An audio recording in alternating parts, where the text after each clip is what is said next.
Hai semua, Assalamualaikum. Berjumpa lagi kita di channel Mari Belajar Bahasa Melayu bersama Cikgu Dia.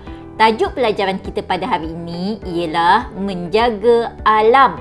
Kita akan mempelajari tentang buku teks Bahasa Melayu Jilid 2, muka surat 29 dan 30. Standard pembelajaran kita pada hari ini ialah 1.1.3, iaitu mendengar dan memberikan respon dengan membuat tafsiran terhadap soalan bercapah.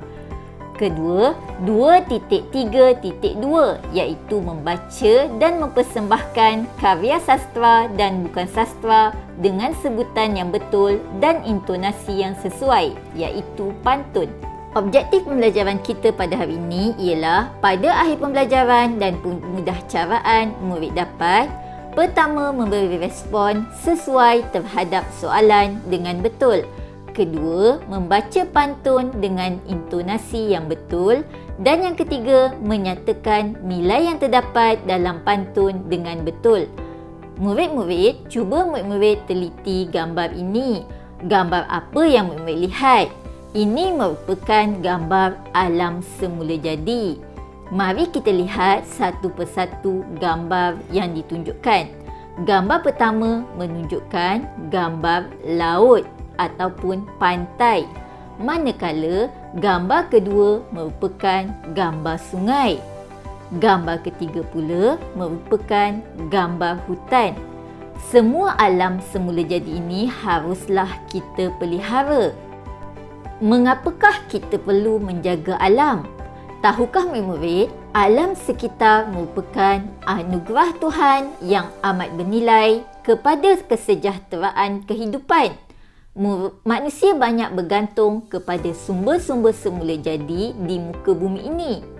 Alam sekitar yang tidak tercemar memberikan kita suasana yang selesa dan menyamankan serta keselesaan kepada manusia. Ia juga sedikit sebanyak akan terjejas akibat aktiviti-aktiviti pembangunan negara sekiranya alam sekitar di negara kita tidak dijaga dengan baik. Persekitaran yang bersih membolehkan kita menyedut udara yang segar.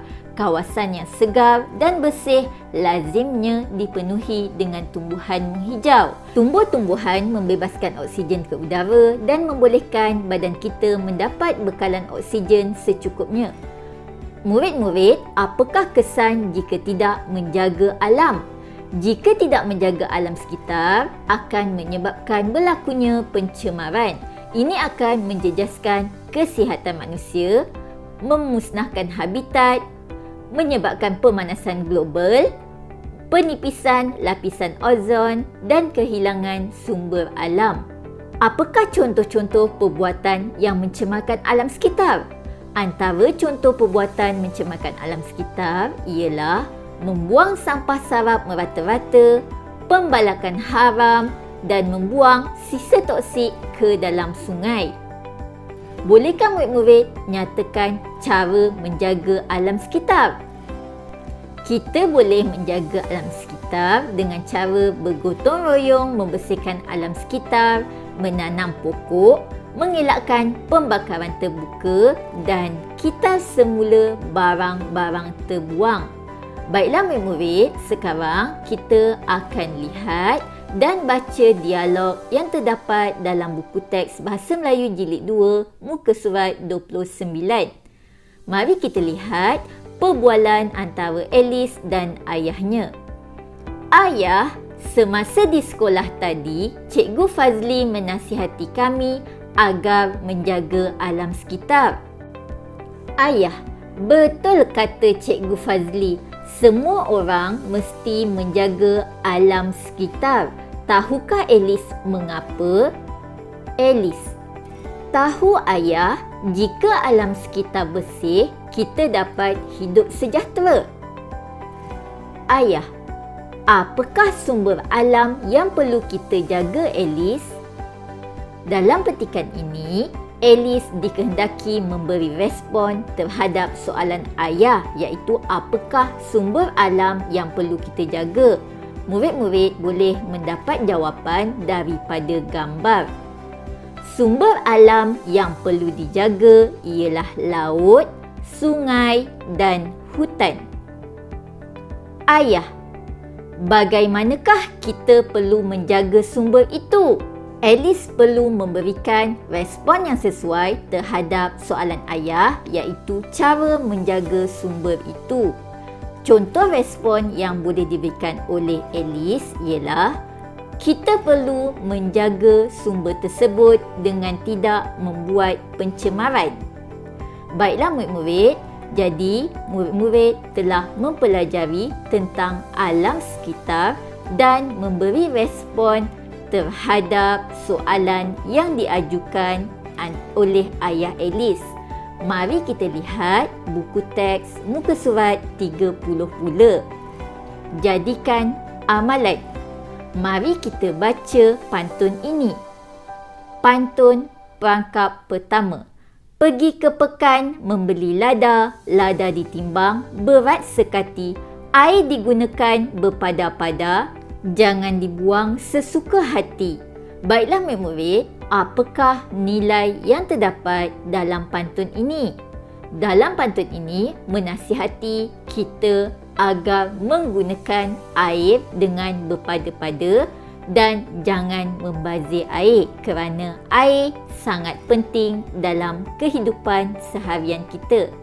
Mari kita baca pula rangkap kedua pantun. Pasang pelita di tepi tangga, nampak menarik cahaya terang. Marilah kita jimatkan tenaga, bil elektrik dapat dikurang. Baiklah murid-murid, apakah nilai yang terdapat dalam pantun ini? Nilai yang terdapat dalam pantun ini ialah kita haruslah menjimatkan tenaga supaya bil elektrik tidak tinggi. Bagaimanakah cara hendak menjimatkan elektrik murid-murid? Kita boleh menjimatkan elektrik dengan cara sentiasa menutup suis lampu dan peralatan elektrik jika tidak menggunakannya. Mari kita lihat pula rangkap yang ketiga dalam pantun ini. Mari mencari buah keranji, buah berangan juga bidara. Berkongsi kereta, amalan terpuji, dapat hindari pencemaran udara. Apakah nilai yang terdapat dalam pantun ini?